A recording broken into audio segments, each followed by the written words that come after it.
Hello दोस्तों, मैं नागेश्वर यादव आपके अपने YouTube channel study with Nageshwar में बहुत बहुत स्वागत करता हूं। तो आज से हम लोग चालू कर रहे हैं भौतिक विज्ञान क्लास 12 का पहला लेसन है वैद्युत आवेश तथा वैद्युत क्षेत्र। पूरा चैप्टर पढ़ा दिया हूं और पढ़ाने के बाद जो है इसका समरी जो है पाठ का जो सारांश है उसका मैं वीडियो बना दे रहा हूँ। उसी में जो जो सूत्र ड्राइव करें है ना, और जिन जिन सूत्रों पे हमारा न्यूमेरिकल लगेगा उस सूत्र को मैं बता दे रहा हूँ कि न्यूमेरिकल हमारा आंकिक प्रश्न किन किन सूत्रों पर लगेगा। तो पहला टॉपिक हम लोगों ने पढ़ा था। अच्छा, लेसन का क्या नाम था? वैद्युत आवेश तथा वैद्युत क्षेत्र। यही हमारा पहला लेसन था, है ना। ये हमारा पहला लेसन था और इस लेसन में जो है किन किन सूत्रों पर आंकिक प्रश्न लगेगा वही मैं बताऊंगा, क्योंकि मैं पूरा पढ़ा चुका हूँ, डेरिवेशन भी करवा चुका हूँ, हर एक चीज हो चुका है।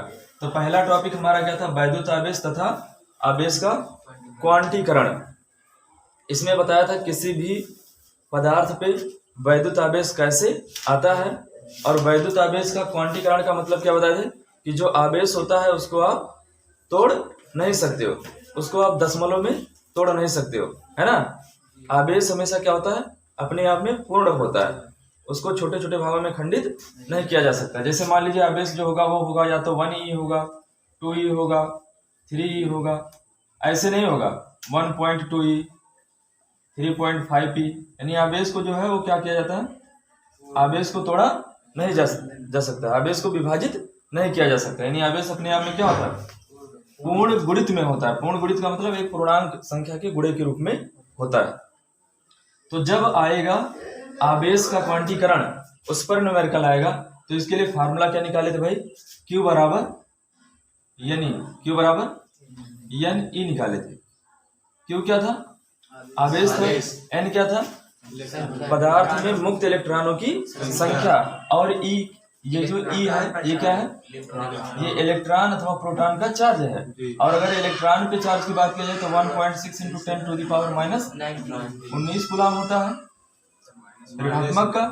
और यही जब प्रोटॉन की बात किया जाएगा तो प्रोटॉन पे जो चार्ज होता है वो होता है प्लस का 1.6 × 10⁻⁹ कूलम।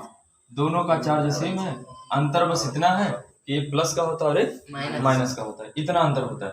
तो जब कभी वैद्युत आवेश तथा आवेश के क्वांटीकरण से संबंधित क्वेश्चन आएगा तो उसमें ये वाला फार्मूला हम लोग अप्लाई कर देंगे। अच्छा, दूसरा हम लोगों ने क्या पढ़ा था? कूलम का नियम पढ़ा था। कूलम का नियम क्या था कि अगर कोई भी दो बिंदु आवेश हो, एक यहाँ पर बिंदु आवेश रखा था, एक यहाँ पर बिंदु आवेश रखा था। पहला बिंदु आवेश Q1 था और दूसरा बिंदु आवेश क्या था? Q2 था। और इन दोनों बिंदु आवेशों के बीच की जो डिस्टेंसेस ली थी हमने, जो दूरी थी, इन दोनों आवेशों के बीच की जो दूरी थी वो मान लिया था क्या था? R है ना। यहाँ पर एक बिंदु आवेश लिया था Q1 और यहाँ पर एक बिंदु आवेश लिया था Q2। कूलम का नियम वैलिड है बिंदु आवेशों के लिए, पॉइंट चार्ज के लिए, है ना। तो अगर कोई भी दो बिंदु आवेश हो और उनके बीच की दूरी r हो तो इन दोनों बिंदु आवेशों के बीच में जो बल कार्य करता है वो कितना कार्य करता है भाई? F बराबर 1/4πε0 Q1 Q2 बटा r²। ये फोर्स निकाल दे भाई। कब के लिए? जब ये दोनों चार्ज हमारे क्या हो? निर्वात अथवा वायु में रखे हों। अगर यही दोनों चार्ज हमारे निर्वात अथवा परावैद्युत माध्यम में होंगे तो यहाँ पर कैसे गुणा कर देंगे। और के क्या है हमारा? ये है परावैद्युत की परावैद्युतांक। परावैद्युत का मतलब होता है अचालक पदार्थ। अगर यही दोनों बिंदु आवेश अचालक पदार्थों के बीच में रख दिए जाए, यानी यहाँ पर क्या कर दिया जाए? कोई अचालक पदार्थ रख दिया जाए, जैसे यहाँ पर मान लीजिए इन दोनों आवेशों के बीच में कांच रख दिया। क्या रख दिया भाई? कांच रख दिया। तब कितना वैद्युत बल होगा, है ना। तो जब कूलम का नियम आएगा तो वहां कूलम के नियम पे अगर हमें सवाल लगाना होगा, और कूलम के नियम पर सवाल कब लगाएंगे? जब दिया रहेगा कि एक बिंदु आवेश यहाँ पर, एक बिंदु आवेश यहाँ पर। अच्छा, क्वेश्चन क्या पूछ सकता है कूलम के नियम से? आप ये समझ लो कैसे प्रश्न पूछेगा। या तो पूछेगा कि कोई दो आवेश हैं और उन दोनों आवेशों के बीच की दूरी दिया रहेगा, है ना। जैसे कह दिया दो आवेश है, एक 5 कूलम का है, एक 6 कूलम का, दो आवेश हमारे पास है ना, और इनके बीच की दूरी 4 मीटर है या 2 मीटर कुछ भी है। तो बताओ इनके बीच का बल कितना है ना। तो तुरंत हम क्या करेंगे? ये वाला फार्मूला अप्लाई कर देंगे। या तो ऐसे पूछ सकता है, या तो ऐसे पूछ लेगा कि दो आवेश हैं और दोनों आवेशों के बीच बल पता रहे। क्या पता रहे? बल पता रहे। जैसे कह दिया दोनों आवेशों के बीच बल 14 न्यूटन हो गया, है ना। दोनों दो बिंदु आवेश है, दोनों आवेशों के बीच का जो बल है 14 न्यूटन का है। उनके बीच की दूरी क्या है? 4 मीटर है। और दोनों आवेशों का परिमाण बराबर है, जितना ये उतना ये है। तो बताओ कि आवेश की मात्रा बताओ, यानी कितना चार्ज होगा, वो चार्ज कितना है ना। तो उस चार्ज की वैल्यू निकालना होगा। ये क्वेश्चन पूछ सकते हैं, या तो चार्ज निकलवाएगा, या तो बल निकलवाएगा, या तो दूरी निकलवाएगा। क्योंकि इसमें 3 ही पैरामीटर है। कौन कौन से? F, Q और R, यही 3 पैरामीटर। बाकी ये सब तो कांस्टेंट। 1/4πε0 की वैल्यू क्या होती है? 9.0 × 10⁻9 है ना। तो ये तो कांस्टेंट है, इसकी वैल्यू पूछेगा ही नहीं। तो जब कभी कूलाम का नियम आएगा और उस पर सवाल लगाना होगा, तो बल की वैल्यू क्या निकलेगी? 1/4πε0 U1 Q2/r²। ये वाला फार्मूला लगा देंगे। अच्छा, अब ये बल जो होता है वो दो नेचर का होता है। एक तो होता है आकर्षण नेचर का हो सकता है बल हमारा, और या तो हमारा बल कैसा हो सकता है? प्रतिकर्षण नेचर का हो सकता है। आकर्षण नेचर का कब होगा या प्रतिकर्षण नेचर का कब होगा? मान लीजिए दोनों बिंदु आवेश हमारे क्या हो? सेम चार्ज के हो जाए। प्लस का ये भी है, प्लस का ये भी है। तो मैंने बताया था आपको, जब सेम चार्ज होते हैं तो ये दोनों आवेश एक दूसरे को क्या करते हैं? रिपल करते हैं, एक दूसरे को दूर ढकेलते हैं। तो जब दूर ढकेलेंगे तो बल कैसा हो जाएगा भाई? इसका मतलब ये बल इसको इधर ढकेलेगा और ये वाला बल इधर ढकेलेगा, यानी कैसा हो जाएगा? प्रतिकर्षण नेचर का हो जाएगा। जब दो सेम चार्ज एक दूसरे के पास लाए जाते हैं तो एक दूसरे को क्या करते हैं? दूर ढकेलते हैं। दूर ढकेलने का मतलब एक दूसरे से दूर हटना चाहते हैं। और यही चार्ज जब एक प्लस का हो जाए और एक माइनस का हो जाए तो ये दोनों चार्ज क्या करेंगे? एक दूसरे के समीप आना चाहते हैं, एक दूसरे के। इसका मतलब ये इसको ऐसे खींचेगा और ये इसको ऐसे खींचेगा। तो ये जो बल का नेचर होगा वो चाहे रिपल्सन फोर्स हो या अट्रैक्शन फोर्स हो, वो डिपेंड करेगा चार्ज पे कैसा चार्ज है, प्लस है या माइनस है ना, किस प्रकार का आवेश। ठीक है, तो ये लगा देंगे किसमें? कूलाम के नियम में लगा देंगे। ये वाला फार्मूला कूलाम का नियम आएगा जब, है ना। अब आती है बात, तीसरा टॉपिक क्या पढ़ना है? वैद्युत बल का अध्यारोपण। यानी वैद्युत बल ये हमारा है, यही तो वैद्युत बल है। अब मान लीजिए कोई एक ऐसा सिस्टम दिया हुआ है, कोई एक ऐसा निकाय दिया हुआ है जिसमें एक बल ना होकर के उसमें कई सारे बल हो जाए। जैसे मान लीजिए एक हमारे पास एक स्क्वायर है, एक वर्ग हमारे पास है, और उस वर्ग के ये 4 कोने हैं, और इस चारों कोनों पर मान लो यहाँ पर ऐसे, और यहाँ पर ये 3 सारे फोर्स हो गए, F1, F2, F3, है ना। ये F1 हो गया, F2 हो गया, F3 हो गया, 3 सारे फोर्स हो गए। तो एक ही पॉइंट पे कई सारे बल आ गए, है ना, कई सारे बल आ गए। तो इस पॉइंट पर अब जब परिणामी बल निकालेंगे तो कैसे निकालेंगे? ये परिणामी बल हो जाएगा। तो कहने का मतलब ये है, जब एक डायरेक्शन में कई सारे सभी फोर्सों को हम एक डायरेक्शन में रिजॉल्व कर लेंगे, चाहे उसको इधर इस वाले डायरेक्शन में ले आए, चाहे उसको इस वाले डायरेक्शन में ले आए, चाहे इस वाले, सभी बलों को एक डायरेक्शन में शिफ्ट कर लो। एक तो तरीका ये होता है परिणामी निकालने का। परिणामी निकालने के कई सारे तरीके होते हैं, है ना। तो मैं बताऊंगा कैसे निकालना, जैसे क्वेश्चन रहेगा उसी के हिसाब से परिणामी निकालेंगे। और परिणामी निकालने का मैं जो है एक अलग से वीडियो बना के बताऊंगा आपको कि परिणामी कैसे हम लोग निकालते हैं। तो जब कई सारे बल एक ही पॉइंट पर ऐसे, जैसे मान लीजिए ये हमारी कोई एक लाइन है और इसी लाइन में कई सारे बल हो जाए, तो ये क्या है? एक दूसरे के ऊपर अध्यारोपित है, सुप्रीम फोर्स कर रहे हैं। तो मान लीजिए F1 ये हो गया, F2 ये हो गया, F3 ये हो गया। तो इसका जब बल का हम परिणामी बल निकालेंगे तो कैसे निकालेंगे? अगर एक ही डायरेक्शन में फोर्स होंगे तो सभी फोर्सों को हम लोग क्या करेंगे? जोड़ देंगे। ये जुड़ेगा कब? जब सभी एक डायरेक्शन में होंगे तब, अदरवाइज उसको आप जोड़ या घटा नहीं सकते हो। क्यों? क्योंकि बल एक वेक्टर क्वांटिटी है और वेक्टरों को हम लोग साधारण गणित से जोड़ घटा नहीं सकते हैं, उनका एक अलग नियम होता है। ठीक है ना, उसके लिए कई सारे नियम होते हैं। जैसे कंकरेंट फोर्स सिस्टम होता है तो उसके लिए अलग से लगाते हैं, नॉन कंकरेंट फोर्स सिस्टम होता है तो उसके लिए रिजल्टेंट अलग से निकालते हैं, है ना। अगर 2 फोर्स दिए हो तो उनका रिजल्टेंट हम पैरेललोग्राम लॉ ऑफ फोर्स निकालते हैं, समांतर चतुर्भुज के बलों के नियम से, है ना। तो अलग अलग का अलग अलग पे लगाएंगे, तो जब आएगा कंडीशन तो बताएंगे। अच्छा ये आ जाओ भाई, वैद्युत आवेश तथा आवेश निकाय का संतुलन, ये टॉपिक में कैसे लगाएं भाई? वैद्युत आवेश तथा आवेश निकाय का संतुलन। संतुलन का मतलब ये हो गया कि जैसे मान लीजिए ये हमारा एक कोई सिस्टम है, यहां पर आपने चार्ज रख दिया Q1 और यहां पर चार्ज रख दिया Q2, है ना। यहां पे चार्ज आपने रख दिया Q1 और यहां पर चार्ज रख दिया Q2, ठीक है। ये एक ऐसा सिस्टम है जो दो चार्जों से मिलकर बना हुआ है, एक तो Q1 और एक Q2।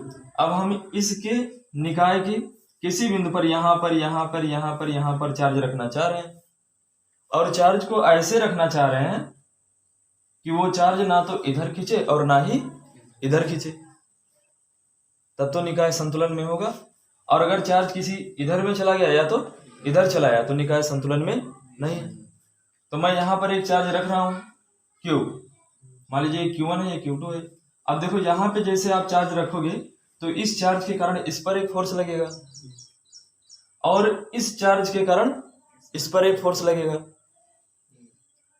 अब ये वाला मान लीजिए ये प्लस का है और ये माइनस का रख दिया, ये प्लस का है और ये माइनस का। मान लीजिए यहाँ पर एक प्लस चार्ज है, यहाँ एक प्लस चार्ज है और बीच में हमने रख दिया एक माइनस चार्ज।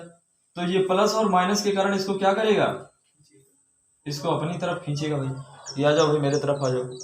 और ये वाला प्लस और माइनस वाला क्या करेगा, इसको अपने तरफ खींचेगा, भैया हमारी तरफ आ जाओ। ये कहेगा भैया हमारी तरफ आ जाओ, ये कहेगा यार तुम मेरी तरफ आ जाओ, ये कहेगा तुम मेरी तरफ आ जाओ। तो अब ये चार्ज क्या करेगा, जिधर वाला बल ज्यादा होगा, अगर इसका फोर्स, इसके कारण फोर्स ज्यादा आ रहा है भाई, दोनों का फोर्स सेम हो कोई जरूरी नहीं। अगर इसके कारण फोर्स ज्यादा है तो ये वाला इधर आ जाएगा, और अगर इसके कारण फोर्स ज्यादा है तो ये वाला इधर चला जाएगा। तो हमें निकाय, ये आवेश संतुलन में कब होगा, जब यहाँ पर रखेंगे, जब इधर वाला फोर्स और इधर वाला फोर्स क्या हो जाए, बराबर हो जाए। इसका मतलब इस जगह पर जो परिणामी फोर्स हो क्या हो जाए, जीरो हो जाए। बराबर होने का मतलब क्या, परिणामी का मतलब यही, जैसे 10 न्यूटन से इधर कोई खींच रहा है और 10 न्यूटन से इधर खींच रहा है, तो इसका मतलब इधर अगर खींच रहा है तो प्लस का 10 ले लिया और इधर खींच रहा है तो माइनस का 10। जैसे भाई इधर चलेंगे तो प्लस, इधर चलेंगे तो माइनस। तो अगर ये प्लस वाला 10 इधर खींच रहा है और माइनस वाला 10 इधर खींच रहा है, तो इसका मतलब इस पर टोटल फोर्स कितना है, जीरो है। और अगर टोटल फोर्स जीरो है तो ना तो, जैसे मैं ऐसे खड़ा हो गया भाई, कोई मुझे इधर खींच रहा है 15 न्यूटन से, कोई मुझे इधर खींच रहा है 10 न्यूटन से। तो अगर 15 न्यूटन से कोई मुझे इधर खींच रहा है और 10 न्यूटन से इधर खींच रहा है, तो 10 वाला इधर का और 10 वाला इधर का क्या हो जाएगा, बैलेंस हो जाएगा।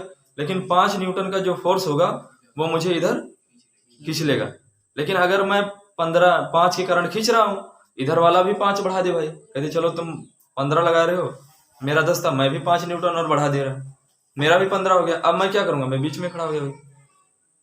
कहने का मतलब 15 इनका इधर का और 15 इनका इधर का क्या हो गया, निरस्त हो गया, जीरो हो गया। क्या हो गया, जीरो हो गया। तो जब निकाय, वैद्युत आवेश तथा आवेश निकाय का संतुलन निकालेंगे तो वहां पर क्या करना रहेगा हमें, कि जो यहाँ पर आवेश रखेंगे उस आवेश पे परिणामी बल का मान क्या करना रहेगा, जीरो करना रहेगा। क्या करना रहेगा भाई, जीरो करना रहेगा। तो इसलिए मैं वहां पर एक फार्मूला लिख दे रहा हूँ, F इक्वल्स टू क्या हो जाएगा, zero. Sigma F equals to zero. Sigma का मतलब होता है नेट रिजल्टेंट फोर्स क्या होना चाहिए, जीरो होना चाहिए। किस पर, निकाय के बीच में जो आवेश रखेंगे। जब उस आवेश पे परिणामी बल का मान जीरो हो जाएगा तभी वो निकाय क्या होगा, संतुलन की, इक्विलिब्रियम की कंडीशन में होगा। इतनी चीज समझ में आ गया। अब आता है भाई वैद्युत क्षेत्र की तीव्रता निकालने के लिए। क्या आएगा, वैद्युत क्षेत्र की तीव्रता। तो वैद्युत क्षेत्र की तीव्रता कैसे निकालते थे भाई, वैद्युत क्षेत्र की तीव्रता निकालने का फॉर्मूला क्या होता था, E बराबर 1/4 पाई एप्सिलॉन नॉट Q बटा R स्क्वायर। यही तो आया था, आया कि नहीं आया था। कैसे निकाले थे भाई, ये कैसे निकाले थे, ये वाला फार्मूला, ये वाला फार्मूला ऐसे निकाले थे। यहाँ पे एक कोई चार्ज रखा था और जैसे कोई चार्ज रखोगे तो उस चार्ज के कारण उसके चारों तरफ एक फील्ड जनरेट हो जाता है। कैसा फील्ड होता है, इलेक्ट्रिक फील्ड होता है। जैसे आप कोई आवेश रखोगे तो उस आवेश के कारण उसके चारों तरफ क्या होता है, एक फील्ड जनरेट हो जाता है ना। अब इसके कारण मान लीजिए इतनी दूरी भर में वैद्युत क्षेत्र फैला हुआ है। जैसे ये आवेश रखा तो इस आवेश का प्रभाव मान लीजिए इतनी दूर भर में फैल गया, यानी इस आवेश के कारण इतनी दूरी भर में वैद्युत क्षेत्र क्या हो गया, फैल गया। अब इस वैद्युत क्षेत्र में मान लीजिए यहाँ पर एक कोई हमने भाई पता करना है कि यहाँ कितना वैद्युत क्षेत्र है, यहाँ पता कर लेंगे कितना वैद्युत क्षेत्र है, यहाँ पता करेंगे, यहाँ पता करेंगे, यहाँ पता करेंगे, हर एक पॉइंट पे वैद्युत क्षेत्र हम पता कर लेंगे। वैद्युत क्षेत्र का मतलब क्या होता है भाई, किसी आवेश के चारों तरफ का वह क्षेत्र जहां तक कोई अन्य आवेश आकर्षण अथवा प्रतिकर्षण बल का अनुभव करे। कहने का मतलब यह है कि जैसे यहाँ पे चार्ज रखा, अगर यहाँ पर चार्ज रखा तो दूसरा आवेश यहाँ रख दिया, अगर इस आवेश पे बल लगता है तब तो वैद्युत क्षेत्र है, और अगर इस आवेश पे बल नहीं लग रहा है तो वैद्युत क्षेत्र नहीं है। यहाँ चार्ज रखा इसे मान लीजिए, अब यहाँ पर इसका बल नहीं लग रहा, वैद्युत बल नहीं लग रहा है, तो इसका मतलब यहाँ पर वैद्युत क्षेत्र नहीं है। तो आवेश के चारों तरफ का वह क्षेत्र जहां तक कोई अन्य आवेश वैद्युत बल का अनुभव करे, वैद्युत बल का अनुभव करे, वही क्या होगा, वैद्युत क्षेत्र होगा। अब वैद्युत मान लीजिए क्यू आवेश है और इस क्यू आवेश के कारण इतनी दूरी भर में वैद्युत क्षेत्र है, लेकिन हर जगह पर क्या वैद्युत क्षेत्र समान होगा, ऐसा नहीं है, कहीं पर ज्यादा है कहीं पे कम है। तो कहाँ पर ज्यादा कहाँ पर कम है ये चीज हम कैसे पता करेंगे, तो इसके लिए हमने क्या किया, यहाँ पर एक कोई परीक्षण आवेश रख दिया और इस आवेश से इस परीक्षण आवेश की जो दूरी है उसको मान लिया था क्या है, आर है ना। तो इस पर बल की वैल्यू देखो, वैद्युत क्षेत्र क्या होता है, ई बराबर होता है vector F upon Q not, यानी वैद्युत क्षेत्र क्या होता है, आवेश पर लगने वाला बल तथा यानी परीक्षण आवेश पर लगने वाला बल तथा परीक्षण आवेश के परिमाण के अनुपात को ही या निष्पत्ति को ही वैद्युत क्षेत्र कहते हैं। देखिए फिर से समझ लीजिए इसको, वैद्युत क्षेत्र में रखे किसी परीक्षण आवेश पर लगने वाले बल तथा परीक्षण आवेश की निष्पत्ति को ही वैद्युत क्षेत्र कहते हैं। तो इस पर जब बल की वैल्यू निकाली थी, अब इस पर बल की वैल्यू निकालेंगे क्यू नॉट पर, तो कितना आया था भाई, एफ बराबर आ गया था, अभी कूलाम के नियम से लगाएंगे 1/4πε0 Q into Q naught upon distance क्या है आर स्क्वायर, भाई क्यू इंटू क्यू नॉट बटेगा आर स्क्वायर। अब जब वैद्युत क्षेत्र निकाले थे तो क्या करे थे, तो वैद्युत क्षेत्र की वैल्यू क्या होती है, ई बराबर एफ अपॉन क्यू नॉट, तो एफ की जगह पर कितना लिख देंगे, इतना लिख देंगे 1/4πε0 क्यू इंटू क्यू नॉट बटा आर स्क्वायर, बटेगा क्या हो जाएगा क्यू नॉट, इसकी बटा एक माना था, क्यू नॉट से क्यू नॉट क्या हो गया था, कट गया था, तो यही फार्मूला निकल गया है। तो जब हम वैद्युत क्षेत्र की तीव्रता निकालेंगे तो उसके लिए ये वाला फार्मूला लगाएंगे। अच्छा ये वाला भी फार्मूला लगा सकते हो, अगर बल डायरेक्टली दिया हो, बल दिया ही हो कि इतना बल लग रहा है, तो ये वाला नहीं लगाएंगे, ये वाला लगा देंगे, बल पता हो। और अगर वैद्युत बल निकालना होगा, वैद्युत क्षेत्र दिया हो, वैद्युत क्षेत्र दिया हो और वैद्युत बल निकालना हो तो क्या करेंगे, क्यू नॉट वेक्टर है ना। वैद्युत क्षेत्र भी क्या है, एक सदिश राशि, ठीक है ना। अब सेम जैसे फोर्स के लिए पढ़े थे क्या कि वैद्युत बल का अध्यारोपण, उसी तरीके से क्या पढ़ेंगे, वैद्युत क्षेत्र की तीव्रता का अध्यारोपण। जैसे मान लीजिए एक सीध में कई सारे वैद्युत क्षेत्र हो जाए, मान लीजिए पहले कितना हो गया, E1 हो गया, फिर E2 हो गया, फिर E3 हो गया, E4 हो गया, ऐसे E5 तक हो जाए ना। तब इसका परिणामी वैद्युत क्षेत्र कैसे निकालेंगे, जितने भी वैद्युत क्षेत्र होंगे उन सभी को क्या करेंगे, जोड़ लेंगे भाई, क्या करेंगे, सभी को जोड़ लेंगे, तो ये हो जाएगा अध्यारोपण वाला फार्मूला, E1 प्लस E2। अच्छा जोड़ेंगे कब, जब एक दूसरे के ऊपर क्या हो, अध्यारोपित होंगे तब, नहीं तो इसको भी हम साधारण गणित से जोड़ नहीं सकते, क्यों, क्योंकि ये भी हमारा क्या है, एक सदिश राशि, इसीलिए इसको भी हम डायरेक्टली जोड़ नहीं सकते, है ना। अब बात आती है किसी वैद्युत द्विध्रुव अक्षीय और निरक्षीय पर, इस पर कौन कौन सा आंकिक मिल सकता है, और आंकिक मैं पहले लगवाऊंगा उदाहरण का, एग्जाम्पल लगवाऊंगा, है ना, फिर उसके बाद प्रश्नावली का लगवाऊंगा, ठीक है ना। तो अब वैद्युत द्विध्रुव के बारे में बताया था, क्या होता है भाई, वैद्युत द्विध्रुव क्या था, वैद्युत द्विध्रुव एक ऐसा निकाय होता है जो दो बराबर किंतु विपरीत प्रकार के चार्जों से मिलकर बना हो। एक अगर माइनस का चार्ज हो तो एक क्या हो, प्लस का चार्ज हो, और जिनके बीच की दूरी क्या होती है, अल्पतम होती है। अल्पतम का मतलब इनके बीच की डिस्टेंस क्या हो, बहुत कम। अगर कम नहीं होगा तो दोनों पर फोर्स ही नहीं लगेगा, है ना। डिस्टेंस आपको कम रखना है, जितने ज्यादा डिस्टेंस कम होगा उतने ज्यादा ये इनके बीच में बल कार्य करेगा। तो वैद्युत द्विध्रुव बताया था क्या होता है, एक ऐसा निकाय है जो दो समान, समान का मतलब जितना इसका परिमाण हो उतने इसका परिमाण हो। अगर 5 कूलाम यहाँ पर हो तो 5 ही कूलाम यहाँ पे हो, लेकिन चार्ज क्या होना चाहिए, विपरीत होना चाहिए। तो वैद्युत द्विध्रुव एक ऐसा निकाय है जो दो समान किंतु विपरीत प्रकार के आवेशों से मिलकर बना होता है तथा जिनके बीच की दूरी क्या होती है, अल्पतम होती है ना। क्या होती है, अल्पतम होती है। ठीक है भाई। अब इस वैद्युत द्विध्रुव के कारण, इस वैद्युत द्विध्रुव के कारण क्या निकालेंगे, पहले वैद्युत द्विध्रुव का आघूर्ण। इसमें 2-3 टॉपिक पढ़ना है। वैद्युत द्विध्रुव का आघूर्ण पढ़ना है, वैद्युत द्विध्रुव का आघूर्ण, और क्या पढ़ना है, वैद्युत बल युग्म, है ना, या बल युग्म के कारण, प्रत्यानयन बल युग्म के कारण, प्रत्यानयन यही तो था भाई, देख लीजिएगा एक बार। प्रत्यानयन बल युग्म के कारण बल युग्म का आघूर्ण,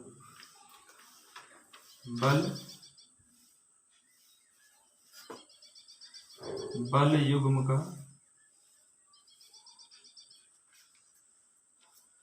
इसमें इतना चीज पढ़ना है, इस पे भी सवाल आता है, इस पे भी न्यूमेरिकल आएगा, है ना।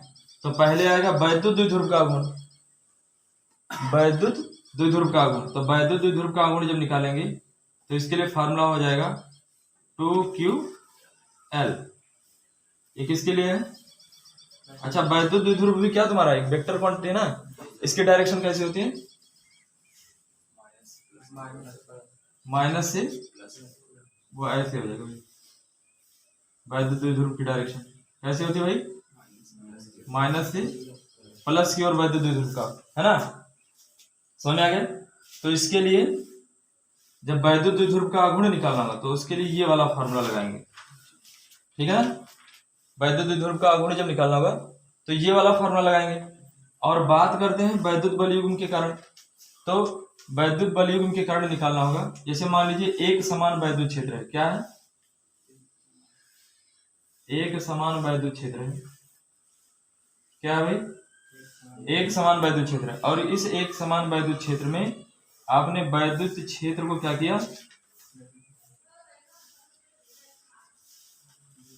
वैद्युत क्षेत्र की दिशा से थीटा एंगल पे रख दिया, है ना।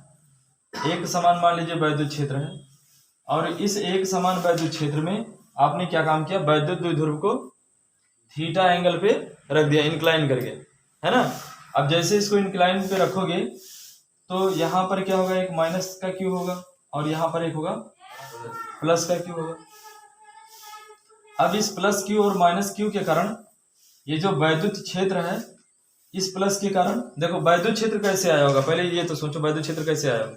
यहाँ पर अगर एक समान वैद्युत क्षेत्र है तो ये किसके कारण आया होगा, किसी चार्ज के कारण ही तो आया होगा ना। अगर जब तक चार्ज नहीं रखोगे तब तक वैद्युत क्षेत्र आएगा नहीं। तो ये वैद्युत क्षेत्र अगर है तो किसके कारण है, चार्ज के कारण है। तो जो चार्ज रखा होगा वो चार्ज इस चार्ज पर क्या करेगा, एक बल लगाएगा। जो जिस देखिए ये वैद्युत क्षेत्र किसके कारण है, चार्ज के कारण है ना। अगर ये वैद्युत क्षेत्र है तो किसी चार्ज के, किसी आवेश के कारण तो है। तो वो वाला जो आवेश होगा वो इस आवेश पर क्या करेगा, एक बल लगाएगा और इस आवेश पर भी एक बल लगाएगा, लगाएगा कि नहीं लगाएगा।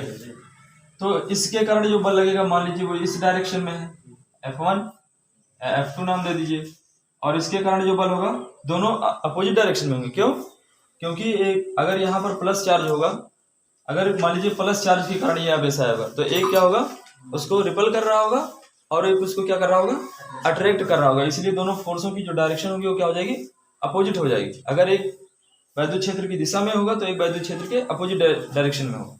ठीक है, अभी ऐसे फोर्स को हम लोग क्या कहते हैं, कपल फोर्स कहते हैं। क्या कहते हैं इसको, कपल फोर्स। कपल फोर्स का मतलब होता है, बलयुग्म का मतलब होता है कि जब किसी बॉडी पे दो बराबर किंतु विपरीत फोर्स, दोनों का परिमाण क्या हो, बराबर हो, लेकिन दोनों की डायरेक्शन क्या हो, चेंज हो, तो ऐसे फोर्स को हम लोग क्या कहते हैं, बलयुग्म कहते हैं या कपल फोर्स कहते हैं। ठीक है ना। और यहाँ पे मैं रिस्टोरिंग फोर्स डाल दिया हूं, अभी बता रहा हूं क्यों। तो ये कपल फोर्स क्या करता है, कपल फोर्स का मतलब ये हो गया, एक ऊपर की तरफ खींच रहा है, एक नीचे की तरफ खींच रहा है, तो इसका मतलब ये बॉडी को ऐसे रोटेट कर देगा। अब क्या है, इस पर चार्ज है और इसको आपने वैद्युत क्षेत्र में ऐसे रख दिया। अब ये वैद्युत क्षेत्र काम क्या करेगा, ये कोशिश करता है कि इसको खींच कर हम अपनी डायरेक्शन में अलाइन कर लें, संरेखित कर लें। संरेखित करने का मतलब, ये अलाइन करने का मतलब कि अगर मेरी वैद्युत क्षेत्र ऐसे है, अगर ये ऐसे रखे तो इनको भी मैं इसी डायरेक्शन में ले आऊं। तो ये ऐसे इसको क्या करेगा, रोटेट करके इस डायरेक्शन में वैद्युत ध्रुव, यानी वैद्युत ध्रुव को वो ऐसे लाना चाह रहा है, इस डायरेक्शन में वैद्युत ध्रुव को लाना चाह रहा है। कौन, यही कपल फोर्स। तो ये अगर इसको ऐसे रोटेट कर दे रहा है, यानी घुमा रहा है, तो घुमाने का मतलब क्या होता है, आघूर्ण होता है। यानी इसके अंदर भी एक आघूर्ण आ जाएगा। किसके अंदर, वैद्युत द्विध्रुव के अंदर भी एक आघूर्ण आएगा। और वैद्युत द्विध्रुव के अंदर जो आघूर्ण आएगा या वैद्युत द्विध्रुव में जो आघूर्ण आएगा वो किसके कारण आ रहा है, इस कपल फोर्स के कारण ही तो आ रहा है। यही फोर्स तो इसको क्या कर रहा है, घुमा रहा है ना। तो ये कैसा फोर्स है, इसको प्रत्यानयन का मतलब ये होता है, प्रत्यानयन का मतलब ये होता है कि जैसे मान लीजिए एक स्प्रिंग है और स्प्रिंग को पकड़ के ऐसे क्या किया, खींच लिया। अब खींचने के बाद मैं क्या कर रहा हूँ, जैसे स्प्रिंग को पकड़ के खींच रहा हूँ, फोर्स तो लगा रहा हूँ, फोर्स लगा के उसको क्या किया, खींच लिया। लेकिन अब मैं वो फोर्स क्या कर रहा हूँ, हटा ले रहा हूँ। अब इस पर स्प्रिंग पर कोई फोर्स नहीं, फिर भी ये स्प्रिंग क्या होती है, ऊपर चली जाती है। क्यों, क्योंकि स्प्रिंग के अंदर एक बल कार्य करता है, उसी बल को क्या कहते हैं, प्रत्यानयन बल कहते हैं। आप एक रबड़ ले लो, रबड़ को ऐसे पकड़ के क्या करो, खींच दो, है ना। रबड़ को ऐसे, रबड़ ले लो, बड़ा से इतना बड़ा रबड़ ले लो, उसको पकड़ के ऐसे खींच दो, छोड़ दो। अब उस पर कोई बल है, लेकिन उस मटेरियल के अंदर एक बल डेवलप हो जाता है। जैसे आप उसको खींचते हो ना, ऐसे जैसे खींच के बढ़ा दिया, लेकिन छोड़ते हो फिर भी वो सिकुड़ जाता है। क्यों, क्योंकि उसके अंदर एक फोर्स कार्य करता है, ऐसे अंदर की तरफ उसको खींचता है। उसी फोर्स को क्या कहते हैं, कपल नहीं, प्रत्यानयन, रिस्टोरिंग फोर्स कहते हैं। समझ गए ना। तो इस प्रत्यानयन बलयुग्म के कारण, है ना, या इस बलयुग्म के कारण कितना आघूर्ण आएगा, तो उसको हम लोग कहेंगे बलयुग्म का आघूर्ण। क्या कहेंगे, क्योंकि भाई अब हम किसके कारण, पहले किसके कारण आघूर्ण निकाला था, वैद्युत द्विध्रुव के कारण निकाला था आघूर्ण, है ना। तो उसको वैद्युत द्विध्रुव कह दिया, वैद्युत द्विध्रुव का आघूर्ण। लेकिन अब निकालने जा रहे हैं आघूर्ण किसके कारण, किसके कारण निकालने जा रहे हैं, बलयुग्म के कारण निकालने जा रहे हैं, है ना। तो इसके लिए फार्मूला हमने भाई बना डिराइव करवा दिया था, हर एक चीज बता दिया था, और इसका फार्मूला इस यूट्यूब चैनल पे भी पड़ा हुआ, डेरिवेशन इसका। तो इसके लिए निकल के आया था। अच्छा, बलयुग्म के आघूर्ण को किससे दिखाते हैं, टाउ से। तो टाउ बराबर बना था पी ई साइन थीटा। ये फार्मूला हमने जो है डिराइव करवाया था। और अगर वेक्टर फॉर्म में हम टाउ निकालें तो vector P into vector E, tau भी वेक्टर में होगा सर, है ना, क्योंकि ये भी एक सदिश राशि है। अच्छा, इसकी यूनिट निकाले थे भाई, इसका मात्रक क्या निकल के आया था, इसका मात्रक वैद्युत द्विध्रुव के आघूर्ण का मात्रक क्या निकला था, कूलाम। भाई ये कूलाम में हो जाएगा, और लंबाई का मात्रक क्या हो जाएगा, मीटर में हो गया था। अच्छा, इसका मात्रक क्या निकल के आया था, टाउ का मात्रक बता भाई, टाउ का मात्रक क्या निकल के आ रहा है, इसका मात्रक मैं डायरेक्ट लिख रहा हूँ। यूनिट क्या होगी भाई इसकी, देखिए इसकी यूनिट क्या होती है, कूलाम मीटर, शॉर्ट में लिख रहा हूँ। और इसकी यूनिट क्या हो जाएगी भाई, न्यूटन बटा कूलाम। क्यों, अभी बताया था, ई बराबर बना था एफ अपॉन का क्यू नॉट। तो इसका मात्रक क्या हो जाएगा, न्यूटन, और इसका हो जाएगा कूलाम। तो कूलाम मीटर न्यूटन बटा कूलाम, कूलाम से कूलाम कट जाएगा, तो न्यूटन। समझ में आ गया ना। तो सभी की यूनिट भी जानना जरूरी है। इलेक्ट्रिक फील्ड की यूनिट क्या होती है भाई? इलेक्ट्रिक फील्ड की यूनिट क्या हो जाएगी? न्यूटन बटा कूलाम। इलेक्ट्रिक फील्ड की यूनिट न्यूटन बटा कूलाम। और बल का मात्रक तो जानते हो क्या होता है भाई?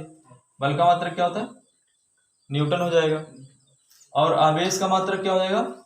कूलाम हो जाएगा। क्या हुआ बताओ? समझ में आ गया ना। तो इस तरीके से जो है वैद्युत द्विध्रुव का आघूर्ण निकाल लिया, बल युग्म का आघूर्ण निकाल लिया। ये वाला फार्मूला क्या है? वैद्युत द्विध्रुव का आघूर्ण है। ये वाला कौन सा फार्मूला है? वैद्युत बल युग्म का आघूर्ण है ना। अब एक बचा है अक्षीय और निरक्षीय स्थिति में। तो अक्षीय और निरक्षीय स्थिति के बारे में भी जान लेते हैं थोड़ा सा। ये अक्षीय स्थिति क्या है? अक्षीय स्थिति में क्या होता है भाई? जैसे मान लीजिए हमारा कोई वैद्युत द्विध्रुव है, माइनस क्यू है और ये प्लस क्यू है, और इनके बीच की दूरी क्या थी? 2l थी। यानी ये इसका मध्य बिंदु ले लिया था O, तो ये हो जाएगा मध्य बिंदु अगर O है तो ये क्या हो जाएगा? L इंटू L नहीं यार, L और L हो जाएगा। अब इसके अक्षीय स्थिति का मतलब होता है कि इस डायरेक्शन में ये इसकी अक्षीय स्थिति होती है ना। इस डायरेक्शन में हमने क्या किया था भाई? इसके मध्य बिंदु से r डिस्टेंस पे एक कोई परीक्षण आवेश लिया था, और उस बिंदु पर है ना, उस बिंदु पर क्या निकाला था? इस बिंदु का नाम कुछ दे दो, ए बी सी, कुछ भी नाम देना चाहते हो। तो इस बिंदु पर क्या निकाला था भाई? इस बिंदु पर क्या निकाले थे? बोलो भाई। वैद्युत क्षेत्र निकाला गया था, वैद्युत क्षेत्र की तीव्रता। तो अक्षीय स्थिति में जब वैद्युत क्षेत्र की तीव्रता निकाले थे अक्षीय स्थिति के लिए, अक्षीय स्थिति की वैद्युत क्षेत्र की तीव्रता तो कितनी निकल के आई थी भाई? 1/4πε0 2p बटा r3। यही तो निकल के आया था। ये किसके लिए निकला था? अक्षीय के लिए निकला था। और निरक्षीय वाली स्थिति कौन सी बनी थी? ये वाली निरक्षीय वाली स्थिति बनी थी। यही तो निरक्षीय स्थिति बनी थी कि इस बिंदु पर निकाले थे वैद्युत क्षेत्र O से r मीटर की डिस्टेंस पे। ये हो गया O और ये हो गया था L, और ये भी था तुम्हारा क्या? L, और ये था माइनस Q और ये था प्लस Q। डेरिवेशन पूरा करवाएं यार, इसका यूट्यूब चैनल पे वीडियो भी पड़ा होगा। अक्षीय निरक्षीय है ना, वैद्युत बल युग्म का आघूर्ण कैसे निकालते हैं, सारा वीडियो पड़ा होगा। तो वहां से आप अगर देखना चाहते हो तो पूरा देख सकते हो। लेकिन मैं ये जो है समरी बना रहा हूँ पूरे पार्ट का छोटे में। तो अब ये हो जाएगा क्या? निरक्षीय वाली। कौन सी हो जाएगी भाई? निरक्षीय। तो निरक्षीय अक्षीय स्थिति यहाँ पर लिख देना है। अक्षीय स्थिति में वैद्युत क्षेत्र की तीव्रता। अब निरक्षीय स्थिति में यानी जब कोई आवेश क्या हो, वैद्युत द्विध्रुव के निरक्ष पर रखा हो। निरक्ष का मतलब इसके लंबवत। जब कोई वैद्युत आवेश वैद्युत द्विध्रुव के निरक्ष पे रखा हो तब उस वैद्युत आवेश पर कितना वैद्युत क्षेत्र लगता है ना, कितना वैद्युत क्षेत्र लगता है। तो निरक्ष पर देखो भाई, निरक्षीय स्थिति में, निरक्षीय स्थिति में वैद्युत क्षेत्र की तीव्रता निरक्षीय स्थिति में। तो इसके लिए क्या निकला था? वेक्टर E बराबर, या इसका परिमाण केवल लिख दो, ये परिमाण केवल लिखा हुआ है। E बराबर 1/ε0 P/r3। ये किसके लिए भाई? निरक्षीय के लिए, लेकिन निर्वात अथवा वायु के लिए। और जब ये हमारा प्रावैद्युत माध्यम में रखा था तो यहाँ पर कैसे क्या किया था? गुणा कर दिया था। तो इतने ही फार्मूले पे जो है पूरे अभ्यास का जो होगा वो आंकिक प्रश्न लगेगा, यही सारे सूत्र लगेंगे। अब आता है रिजल्टेंट निकालने के लिए। फोर्सों का रिजल्टेंट कैसे निकालते हैं तो वो कल बताएंगे कैसे रिजल्टेंट निकालना है, ठीक है। तो अगर वीडियो पसंद आए तो आप लोग लाइक जरूर करें और हमारे चैनल को सब्सक्राइब जरूर करें।